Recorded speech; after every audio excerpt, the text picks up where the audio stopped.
ప్రతిఘటన టీవీకి స్వాగతం. క్షణక్షణం మీకోసం. ఎల్లారెడ్డిపేట మండలంలోని సింగారం గ్రామంలో గల దుర్వేషావళి దర్గా ఉత్సవాలకు రావాలని మంగళవారం కాంగ్రెస్ సీనియర్ నాయకులు, ప్రభుత్వ ముఖ్య సలహాదారులు షబ్బీర్ అలీని, నిర్వాహకులు షేక్ అజీజ్ ఆధ్వర్యంలో ముస్లిం కమిటీ సోదరులు ఆహ్వాన పత్రిక అందించారు.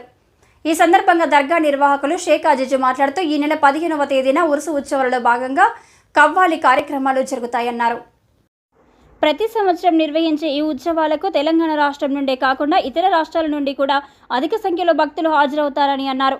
మన రాజన్న సిరిసిల్ల జిల్లా నుంచి చాలా మంది భక్తులు ప్రతి సంవత్సరం తమ మొక్కులు తీర్చుకోవడానికి భక్తులు 2 రోజుల పాటు హాజరవుతారన్నారు. భక్తులందరికీ ఎలాంటి ఇబ్బంది లేకుండా అన్ని సౌకర్యాలు కల్పిస్తున్నామన్నారు. 2 రోజుల పాటు అన్నదాన కార్యక్రమం కూడా ఉంటుందన్నారు. 15వ తేదీన రాత్రి 8 గంటలకు ప్రారంభమయ్యే కార్యక్రమానికి అందరూ హాజరై విజయవంతం చేయాలని కోరారు. షబ్బీర్ అలీని ఆహ్వానించిన వారిలో ఎల్లారెడ్డిపేట మండలం ముస్లిం కమిటీ అధ్యక్షుడు షేక్ షాజుల్లా, కాంగ్రెస్ మైనార్టీ జిల్లా అధ్యక్షుడు షేక్ సాహెబ్, మసీద్ కమిటీ ఉపాధ్యక్షులు సయ్యద్ లాల్ మహమ్మద్ ఫజల్ పాల్గొన్నారు.